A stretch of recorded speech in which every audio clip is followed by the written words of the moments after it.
Hiya, hope you've had a good week. You're going to be pleased you clicked on this one. This turns out fantastic.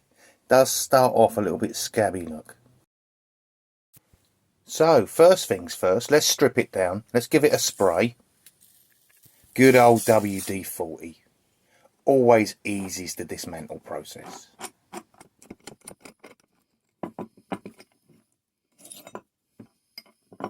You must look down inside this sort of pipe wrench because there's more bits to come out, including this little U-shape and the spring.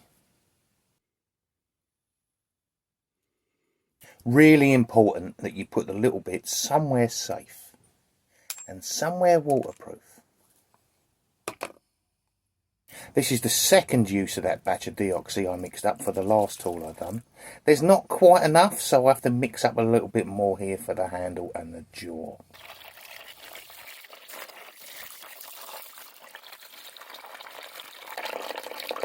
And just 12 hours later, it's time to take a look and see if it's done its job or not. Now, the good thing with deoxy is you don't have to rinse it off and it won't flash rust. I don't agree with rinsing off tools using water because water and bare metal makes rust. So I'm going to dry these off, leave them overnight, and you'll see there is no flash rusting.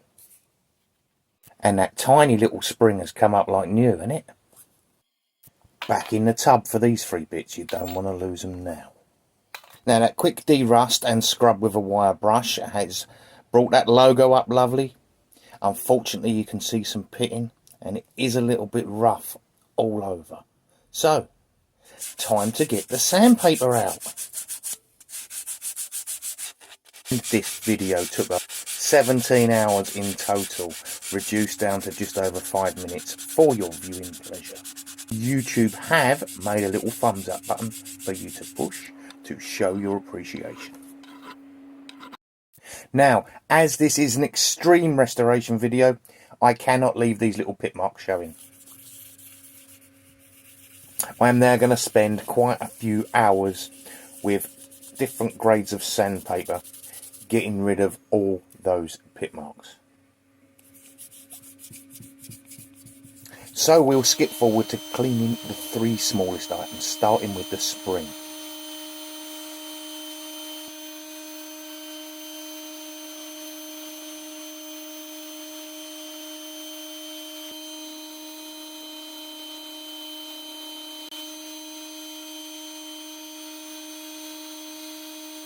And please don't forget the inside of the thumb wheel. That is where most of the muck congeals. Will fly through the handle fairly quickly. I think you don't want to see all that, do you?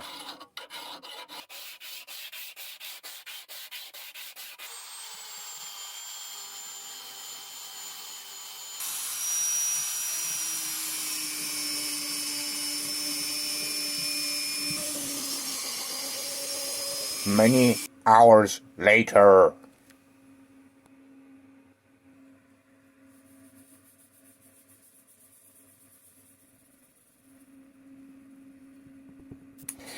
And here we have it, ready to reassemble, which is just the reverse of taking it apart.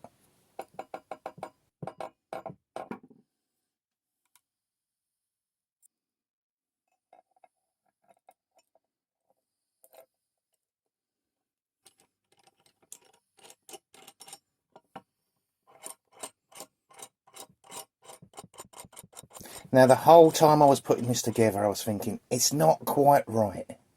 This is how it used to look.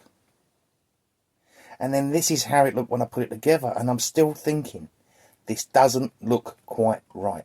And then it clicked. Needed a little bit of colour. Now, my daughter, who is an expert in all things colouring in, says the writing should be red. What do you think? Should I do the Craftsman logo in red? Let me know in the comments. I'd like to thank each and every person for watching. Please give me a thumbs up and please subscribe if you're not subscribed.